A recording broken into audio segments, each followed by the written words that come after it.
Este es el tercer capítulo de la serie Chile en Movimientos. Si no has escuchado el primer y el segundo capítulo, pausa ahora mismo, devuélvete y comienza a escuchar desde ahí. Salimos a la calle nuevamente, la educación chilena no se vende. Salimos a la calle nuevamente, la educación chilena no se vende. Bienvenidas y bienvenidos a este tercer capítulo de la serie Chile en Movimientos. Somos Daniela Hernández y Carlos Navia, y esto es Aula Divergente, una producción de Freshet en español. Acompáñanos a conocer el periodo que se extiende en Chile entre el 2011 y el 2019, donde suceden dos hitos históricos que nos ayudarán a entender lo que ocurre hoy en este país.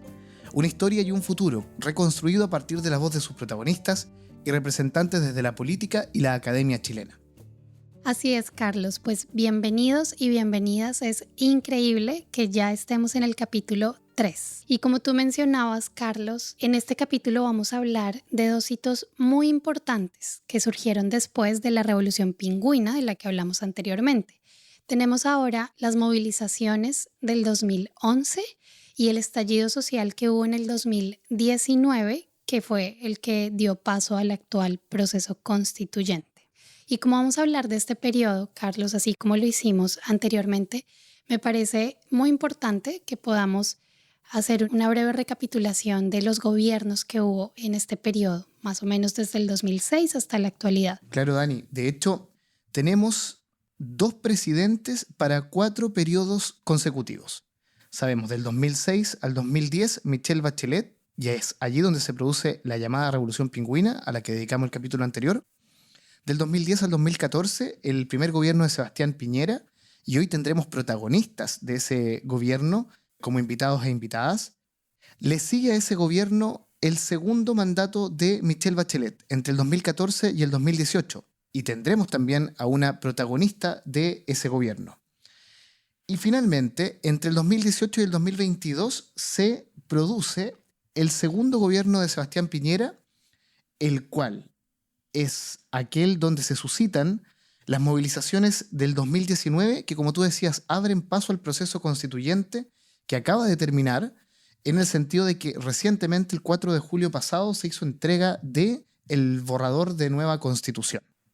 Así es, Carlos. Entonces tenemos dos gobiernos de Michelle Bachelet y dos gobiernos de Sebastián Piñera intercalados. Y otra cosa, Carlos, que me parece clave que podamos resaltar es el hecho de que muchos de los líderes de esa movilización del 2011 son quienes ahora dirigen el gobierno chileno. Son lideresas y líderes que eran universitarios en ese entonces y que poco más de 10 años después asumen el gobierno.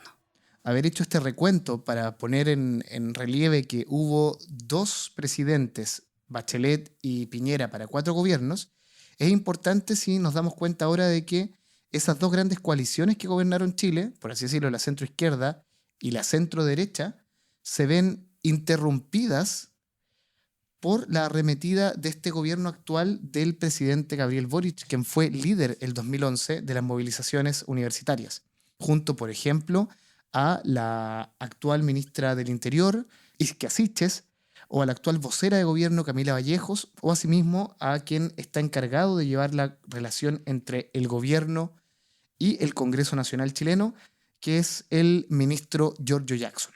Wow, Carlos, tremendo cambio el hecho de que estos líderes hayan sido ahora escogidos como dirigentes del país. Y yo me puedo imaginar fácilmente que hay muchas posturas frente a este hecho. Pero bueno, ciertamente es innegable decir que han contado con el apoyo de un amplio segmento de la población que finalmente los terminó eligiendo como dirigentes y que seguramente comparten la perspectiva que Clarissa Hardy nos expresó en la entrevista que tuvimos con ella. A Chile le hacía falta un cambio generacional, no por la edad, hablo de quienes no traen una mochila en la espalda de conflictos del pasado y que son capaces de mirar desde el momento en que están parados en esta sociedad un proyecto futuro. Bueno, Dani, habiendo hecho esta contextualización que nos permite entender la importancia de las movilizaciones estudiantiles del 2011, que ahora tiene a esos líderes y esas lideresas encabezando el gobierno de Chile, ¿Qué te parece si nos adentramos en las demandas del 2011 y escuchamos algunos de los y las protagonistas que hemos tenido en Aula Divergente? Perfecto, Carlos. Pues arranquemos por escuchar lo que pasó en voz de Clarisa Hardy. Surge esta demanda en los estamentos superiores de la educación, precisamente porque los gobiernos previos lo que habían resuelto era el acceso educacional. Chile tenía una de las tasas más altas de accesibilidad al sistema escolar en todos los niveles de América Latina. Sin embargo, la gran demanda era por la segregación del sistema educacional, particularmente en la educación superior, porque como tenías acceso a la educación básica y a la educación media, el gran colador, la gran discriminación se da al ingreso a la educación superior. Y adicionalmente con un gran debate sobre la segregación de la calidad educacional. Claro, y asimismo sería conveniente escuchar a José Weinstein. Y creo que lo mismo ocurrió con la educación superior a partir del año 2011. O sea, también, así como la educación general escolar se movilizó y cambió a partir de una movilización social que manifestó una insatisfacción ciudadana importante, creo que lo mismo volvió a ocurrir el año 2011 con la educación superior. Porque el cambio de la Ley General de Educación, no nos olvidemos, no tocó ese capítulo. Y el movimiento estudiantil se encargó de recordar que habían cosas que tocar de ese capítulo. Y Christian Cox también nos cuenta su perspectiva sobre el 2011. Porque recuerden, la expansión del movimiento es desde un núcleo politizado que tiene discurso indistinto del PC chileno, sobre qué es lo que es el modelo neoliberal, etc.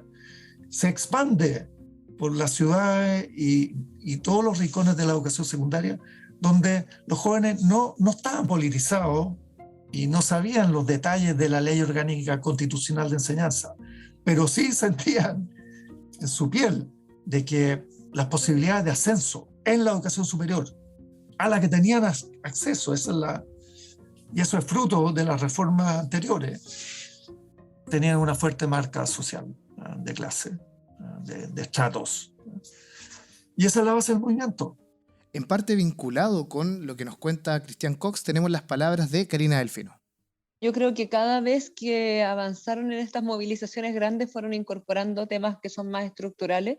La del 2011 incorpora ya hacer un cambio en la Constitución, o sea, hacer en el fondo el link entre que no se puede mejorar la calidad de la educación sin que se cambie la Constitución, por ejemplo. Habla ya de reforma tributaria, cosa que nosotros no nos metimos, nosotros nos quedamos solamente como en la reforma educacional y en los temas que nos afectaban a nosotros como colegio. O sea, yo en el fondo cada vez que veo un colegio que está en mal estado, me acuerdo de mi colegio en mal estado. Cada vez que escucho una persona que tiene una necesidad, me acuerdo de las necesidades que tenía mi mamá cuando yo era chica. Entonces, creo que haber tenido todo esto, de haber estudiado en un colegio público, de sentir la rabia. Yo pasé de un colegio con números chiquititos aquí en Quinta Normal, que se llama República de la India, a un colegio grande, emblemático del centro, que es el Liceo 1. Y de haber sentido esa rabia, de haber dejado a mis compañeros a que se fueran al colegio de al lado, destinados a sacar 400 puntos en la PSU, y que mi mamá se haya preocupado de mí, me haya postulado a un colegio del centro y que por eso yo entré a una buena universidad. Y que muchos que tienen capacidades, tienen habilidades, en el fondo estudiaron en colegios malos nomás. En el fondo esa rabia que te da, yo creo que también sirve para ir transformando las cosas. Y hoy día desde otra óptica.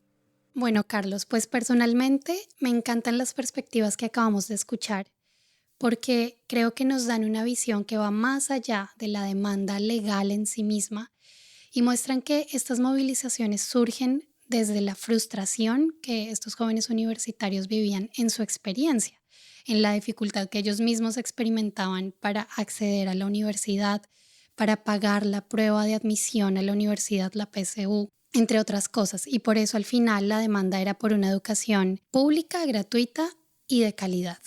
Pero, Carlos, ¿qué pasó con esas demandas después? ¿Hubo alguna respuesta de parte del Estado? Clave esa pregunta, Dani, y para poder aproximarnos a una respuesta, convendría escuchar a quienes formaban parte del gobierno de la época, que trabajaban en el Ministerio de Educación y que se enfrentan a estas movilizaciones estudiantiles. Tenemos en este capítulo la grata presencia de Silvia Eizaguirre y de Raúl Figueroa, quienes formaron parte entonces del primer gobierno de Sebastián Piñera en el área educativa. ¿Cómo se resuelven las demandas políticas? con la democracia. Es la democracia la que tiene que decidir, ¿verdad? Que es a través de un programa de gobierno con el presidente que uno elige, ¿verdad? Y con los diputados y senadores que uno elige, cuál es la política que se debe instalar en el país. Y en ese momento había elegido a Sebastián Piñera, un presidente de la centro-derecha, de un partido como Renovación Nacional, ¿verdad? Con un programa clarísimo que no comprendía esos valores ideológicos en educación y por lo tanto por la fuerza se le estaba imponiendo otro plan político con otros principios en tema de educación. Y eso es complejo porque eso se resuelve democráticamente. La estructura de un Estado subsidiario basado en la libertad individual y en que los individuos son partícipes de la política pública se había manifestado con fuerza y se apunta entonces a modificar esa estructura. Y eso parte de alguna manera al 2008, con fuerza al 2011, donde ya el objetivo no eran las modificaciones al mundo escolar, sino que al financiamiento de la educación superior. Y luego se concreta en parte con reformas estructurales que se hicieron durante el segundo gobierno de la presidenta Michelle Bachelet. Bien, Dani, dos protagonistas entonces de la época que desde el Ministerio de Educación tuvieron que enfrentarse a las demandas planteadas por el movimiento estudiantil del 2011. Lo que plantean Silvia Izaguirre y Raúl Figueroa nos permite entender cuál es la posición del gobierno, cómo es que ellos se aproximan a las peticiones de los y las estudiantes, y resulta clave lo que dice hacia el final Raúl Figueroa, quien sugiere que es en realidad en el gobierno posterior, vale decir, en el segundo gobierno de Michelle Bachelet, entre el 2014 y el 2018, cuando se producirían ciertas reformas estructurales que dan acogida a las demandas estudiantiles del 2011. En un sentido similar al de Raúl Figueroa, Christian Cox propone, de hecho, que es en este segundo gobierno de Michelle Bachelet donde se da acogida también a las demandas estudiantiles del 2006. Y luego el segundo gobierno de la presidenta Bachelet, al tercer periodo gubernamental post-pingüinos, que saca 3 leyes, una ley de inclusión, una ley de nueva educación pública, que se encarga del tema de la administración municipal de la educación, y una ley de carrera docente, ¿no? Las 3 se pueden leer e interpretar con el prisma lo que ocurrió en 2006. Por su parte, María Isabel Díaz, quien fue subsecretaria de Educación Parvularia en el segundo periodo presidencial de Michelle Bachelet y que actualmente fue otra vez convocada para el mismo cargo en la presidencia de Boric, nos describe en primera persona cómo fue su experiencia al implementar estas leyes de las que nos habla Christian Cox. Si uno pone en contexto, en ese periodo del gobierno de la presidenta Bachelet, fue una de las reformas más estructurales que ha tenido la historia de la educación en Chile, ¿no? Con más de 30 leyes que tuvimos que nosotros accionar, ¿no? En los distintos niveles educativos. Muchas de ellas leyes bastante estructurales para el sistema. Bueno, uno de los cambios más significativos que se vivió en esa reforma se conoce como la ley de inclusión, y ahí lo que hace es cambiar la estructura del sistema y eliminar todo lo que tiene que ver con el lucro en educación, que eso fue tremendamente discutido, ¿no? Todo lo que tiene que ver con la selección y con el copago. Entonces eran 3 factores que había que eliminar y no fue fácil. Eso fue salir de un componente que era tremendamente neoliberal. Lo segundo, bueno, lo que se hace es generar la nueva educación pública, que es cambiar de administración, y lo que hacemos es que los colegios que están ubicados en los municipios puedan transitar hacia lo que se conoce como los servicios locales. Y luego, bueno, basado en la historia, ahí lideramos ahí un trabajo que está dimensionado en 3 áreas, que era seguir incrementando la cobertura en educación inicial, levantar, ¿no es cierto?, esta institucionalidad, inyectar más factores que son los que acompañan la calidad educativa y por cierto también mejorar las condiciones laborales de los trabajadores y trabajadoras que se desempeñan en los distintos establecimientos. Habiendo hecho este contexto, Dani, y de lo que implican las demandas estudiantiles del 2011, sería bueno realizar un ejercicio que ya planteábamos en capítulos anteriores consistente en analizar cómo el gobierno de la época reacciona a las demandas de estos movimientos. Vimos en su momento lo del 2006. Veamos ahora cómo en el 2011 el Ministerio de Educación y el gobierno de turno reaccionan a las demandas estudiantiles. A ver, las prioridades del gobierno de Sebastián Piñera, primero, eran fortalecer la educación del Estado, apuntando a calidad y a saber cómo flexibilizando el estatuto laboral. El otro gran tema que abordó el gobierno de Piñera y otra gran prioridad del gobierno de Sebastián Piñera fue fortalecer la educación parvularia. Esas eran una de las prioridades. ¿Y cómo cambió? Bueno, una de las grandes demandas del 2011, además de estas demandas ideológicas, tuvo que ver con el CAE, con este crédito con aval del Estado que permitió a muchísimos jóvenes ingresar a la educación superior, pero a tasas de deuda muy altas, del 5%, y justo nos tocó recibir a los estudiantes que ya estaban egresados y que muchas veces no tenían condiciones para poder pagar el crédito y estaban cargando una mochila demasiado pesada. Y eso no estaba dentro de la agenda del gobierno, y para poder resolver el conflicto, que era uno de los temas claves y que tenían totalmente razón los estudiantes, era cómo podíamos renegociar estas deudas y cómo repensar un sistema de créditos que permita a los estudiantes que no tienen recursos para pagar su educación superior, ingresar a la educación superior y que luego puedan retribuir en la medida de sus posibilidades al financiamiento de esa educación superior. Y eso fue algo que se hizo en el gobierno de Sebastián Piñera y que no estaba en la agenda, producto del movimiento de 2011. Muy bien, y aunque el gobierno de turno en el 2011 hubiera reaccionado a estas demandas estudiantiles, como ya lo dijimos anteriormente, las respuestas más profundas a estas movilizaciones se hicieron esperar un poco más y tomaron principalmente lugar en el segundo gobierno de Michelle Bachelet. Claro, Dani. De hecho, el segundo gobierno de la presidenta Michelle Bachelet, en el 2014, lo que hace es tener estas demandas a la vista para construir un programa de gobierno que es aquel en que sostiene su candidatura presidencial. Y ese programa de gobierno, que intenta ser transformador, aborda las demandas estudiantiles principales del 2011. En este sentido, vamos a escuchar a quien fuera la primera subsecretaria de Educación Parvularia en la historia de Chile, que es María Isabel Díaz, quien trabajara con Michelle Bachelet en este segundo gobierno entre el 2014 y el 2018.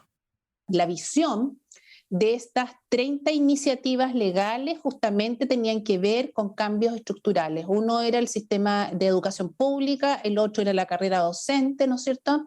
El otro es cómo avanzar en una infraestructura pública distinta que fue modelando, por ejemplo, la construcción de estos jardines infantiles nuevos, ¿no? Bueno, y todo lo que tiene que ver con lo que se conoce como la desmunicipalización.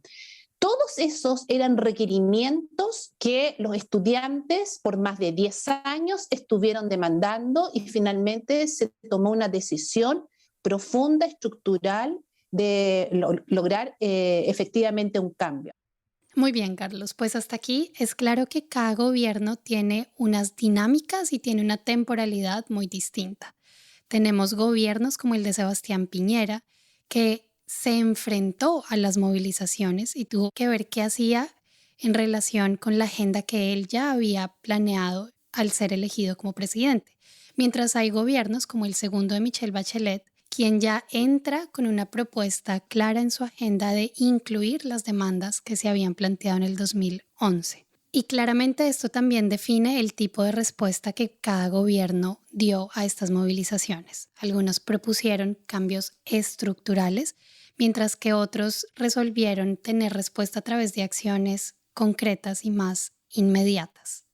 De cualquier manera, Carlos, me parece muy importante que nos podamos adentrar un poco en esta perspectiva de estos dos gobiernos, tanto el de Sebastián Piñera como el de Michelle Bachelet, en cómo decidieron abordar estas demandas sociales que se presentaron.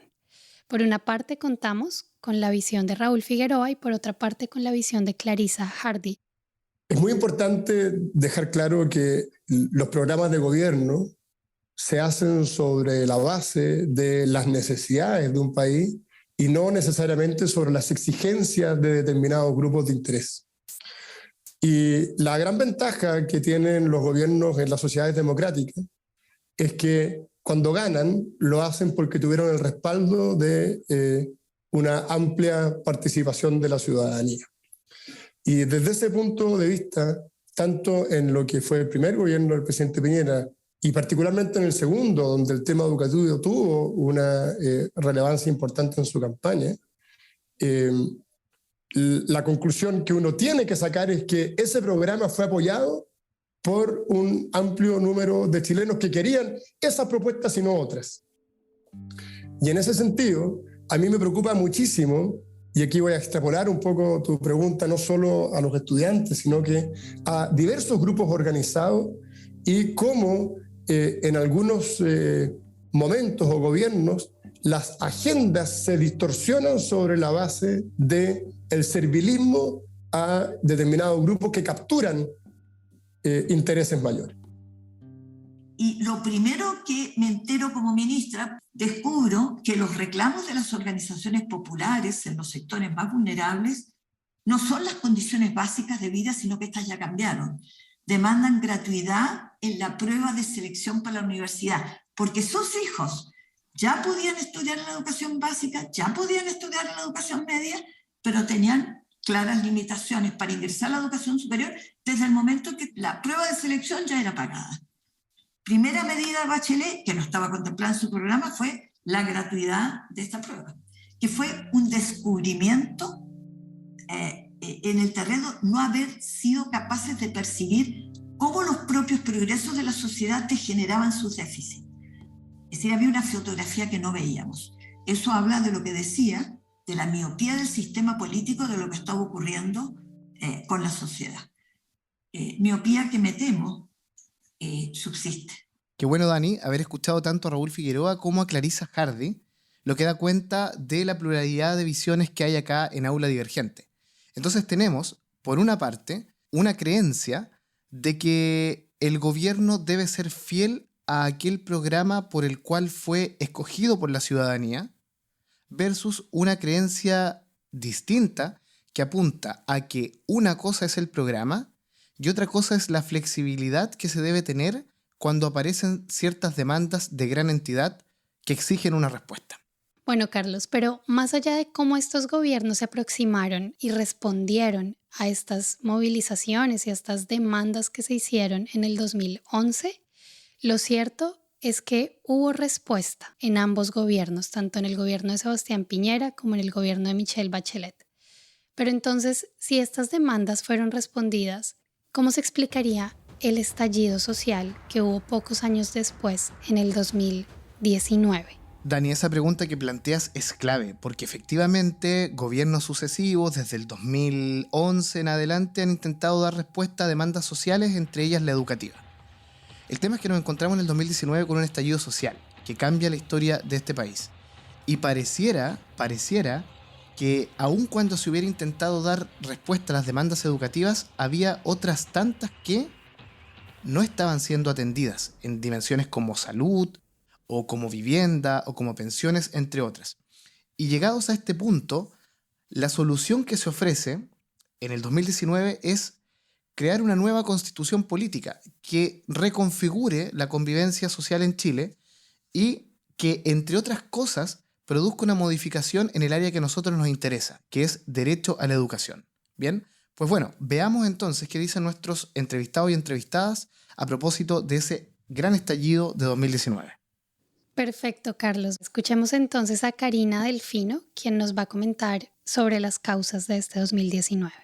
Pero claro, yo creo que fue cada vez avanzando más y ya el año 2019 fue como una revuelta. O sea, ahí en el fondo ya estamos todos choreados del sistema, de que los abusos, de la desigualdad, de que en el fondo gano poco, o sea, ya es todo. Y bien, además de Karina, Clarisa Hardy nos ofrece una perspectiva para entender cómo es que se inscribe este estallido del 2019 en un contexto de décadas de demandas. Estamos hablando de 20 años de demandas de distintos sectores de la sociedad. Todas ellas terminan por confluir con lo que se llamó el estallido del 2019. El 2019 fue una sumatoria de reclamos. Si uno salía a la calle y las manifestaciones masivas que habían, las más masivas que se recuerden. Pero la crisis tenía dos caras simultáneas. Una eran este fenómeno de fondo, que es una estructura social altamente desigual y un sistema político trabado, pero eso era lo más estructural. Simultáneamente habían demandas ciudadanas que exigían una agenda más inmediata. Es la vida diaria de las personas, el encarecimiento, las demandas laborales, el abuso o el acoso escolar, etcétera. Son fenómenos del día a día que la política pública debe resolver. Todas estas estallan en el 2019 y uno, si iba a la calle, encontraba letreros por las demandas regionales, por las demandas feministas, por la demanda de la educación, por demandas del trabajo, por demandas del sistema previsional, por demandas de un sistema de salud que también, al igual que la educacional, tiene salud pública y salud privada de distinta calidad, etc. Eso fue el estallido del 2019, fue la sumatoria. Y vale la pena resaltar, Carlos, que tanto la perspectiva de Karina como la perspectiva de Clarisa responden a una posible interpretación de cómo analizar estos hechos del 2019. Pero por otra parte contamos con Raúl Figueroa, quien nos da también su perspectiva de lo que pasó ese 18 de octubre. Y asumí como ministro en un contexto que creo que es importante recordar. Es el contexto de los hechos de violencia que ocurrieron en Chile en octubre del 2019. Fue un momento muy complejo en la historia nacional, en el que se generó un estallido de violencia muy fuerte y que luego fue seguido también de amplias manifestaciones no necesariamente violentas.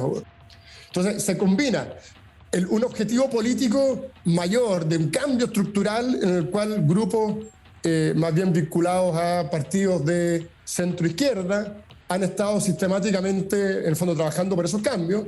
Se combina con hechos de violencia que de alguna manera marcan un punto de inflexión y lo siguen manifestaciones no violentas, sino que más bien masivas, donde se exigen cambios poniendo la desigualdad como un eje central, que derivó luego en un proceso constituyente en el que Chile está hoy día involucrado. Entonces, Dani, distintas explicaciones para un fenómeno social complejo como el ocurrido a partir de octubre de 2019. Distintas causas, distintas interpretaciones. Pero lo cierto es que se abre un proceso constituyente tras ese estallido social. Una solución que puede ser entendida o no como la correcta a propósito de los hechos acontecidos en el estallido de 2019. Este proceso constituyente que se vive en Chile y que hace poco tuvo como hito la entrega del borrador final, el 4 de julio, de una nueva constitución que será plebiscitado en septiembre de este mismo año, no es el único antecedente reciente de un proceso similar, pues en el año 2015 la expresidenta Michelle Bachelet promovió un proceso constituyente que terminó con una propuesta de nueva constitución que fue entregada al Congreso Nacional en 2018, en el último mes de su mandato. Así es, Carlos. Recordemos que el segundo periodo presidencial de Michelle Bachelet terminó en el 2018 y comenzó una nueva administración de Sebastián Piñera. Y en ese contexto, Carlos, 1 año y medio después es que se da el estallido social el 18 de octubre del 2019. Y con este recuento que haces, Dani, ya nos permites ingresar a un debate clave, porque estando nosotros situados en octubre de 2019, sabiendo que hay miles de personas en las calles de todo el país planteando una serie de demandas, bueno, la pregunta que surge es si acaso la creación de una nueva constitución es la mejor o la única respuesta posible. Porque lo cierto es que a ese estallido social sigue de manera inédita en nuestro país un proceso constituyente que tiene hoy día discutiendo a 154 convencionales sobre las bases de una nueva convivencia social. Bueno, muy impactantes los datos que nos estás compartiendo, Carlos, y nos ayudan a ver la magnitud del impacto que tuvo el estallido social que hubo en el 2019.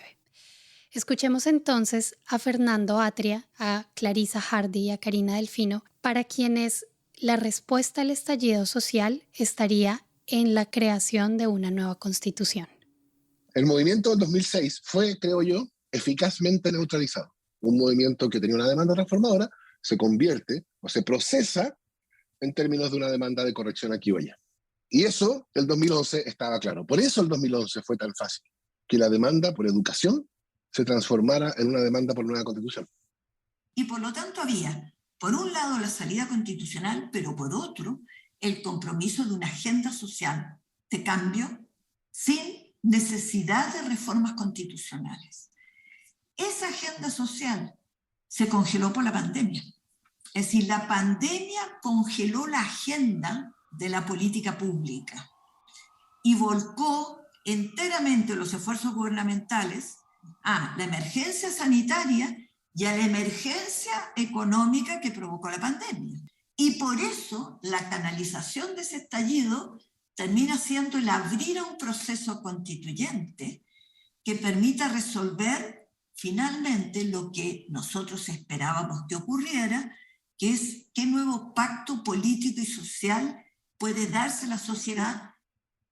Y ya el año 2019 fue como fue una revuelta, o sea, ahí en el fondo está ya todo, pues, y en el fondo por eso hoy día estamos aquí, pues tratando de hacer una nueva constitución en democracia, porque fue tan grande que la única manera, yo creo, que canalizarlo institucionalmente es teniendo una nueva constitución. Bien, Dani. Entonces, Fernando Atria, Karina Delfino y Clarisa Hardy consideran que la creación de una nueva constitución daría respuestas a ese estallido y a las demandas que junto a él aparecen. Pero en una mirada distinta de las cosas, tenemos a Raúl Figueroa, para quien las movilizaciones del 2019 no tenían como objetivo la creación de una nueva constitución. Y por tanto lo que él sugiere es que este proceso constituyente que se abre responde más bien a una interpretación, si se quiere, conveniente de ciertos sectores políticos. Hablamos hace un rato del 2019. Se genera esta convulsión, una violencia en la que nadie estaba de acuerdo, pero luego una manifestación masiva en la que generó muchísimo consenso. Y el mundo político que se mira en el espejo de las manifestaciones y que las interpreta a su interés, para sus objetivos. Y se genera un nuevo espacio donde partidos políticos que habían visto que tenían siempre fijado un objetivo de un cambio estructural en términos de un ideario más bien liberal, que es el que había marcado el desarrollo de Chile, que ciertos sectores más bien ligados a la izquierda querían cambiar, encuentran en lo que gatilla la violencia y en estas manifestaciones masivas un espacio para promover estos cambios sobre la base de una asamblea constituyente y una nueva constitución, que no fue un clamor original de los movimientos sociales, sino que fue más bien una interpretación de ciertos grupos políticos y eso deriva en el proceso en el que estamos hoy día. Dos posturas entonces, Dani, para explicar si acaso hay o no una relación estrecha, necesaria, entre el estallido social de 2019 y el proceso constituyente que se abre. Así es, Carlos, ese es un debate muy interesante, pero hay que saber además que no es el único debate, ¿no? En medio de todo esto lo que hemos visto es que hay muchísimas posturas, muchísimas interpretaciones y muchísimos hechos. Tenemos entonces un debate paralelo que tiene que ver con el hecho de que si las movilizaciones del 2006, del 2011 y del 2019 están conectadas entre sí o si son sencillamente movimientos separados. Por una parte, entre nuestros entrevistados compartieron su opinión Fernando Atria y Clarisa Hardy, quienes opinan que sí hay una relación estrecha, incluso llegándolos a considerar como una misma movilización en diferentes fases, mientras que por otra parte contamos con la opinión de Silvia Izaguirre, para quien estas movilizaciones no responderían ni a las mismas causas ni a las mismas demandas. Escuchemos lo que nos dicen. O sea, yo creo que los historiadores del futuro van a tomar lo que comienza el 2006 y termina el 2019 como un proceso largo. El movimiento del 2006 es interesante porque es el movimiento de los estudiantes secundarios y por lo tanto es un movimiento que antecede el del 2011, que es el movimiento de los estudiantes universitarios. Entonces uno ve ahí el paso del sistema educacional a la universidad y cómo se va prolongando una demanda que se da al interior de todo el sistema educacional. No, porque creo que el primero en 2006 fue un movimiento escolar, de secundarios, de establecimientos emblemáticos. El 2011 fue un movimiento especialmente universitario.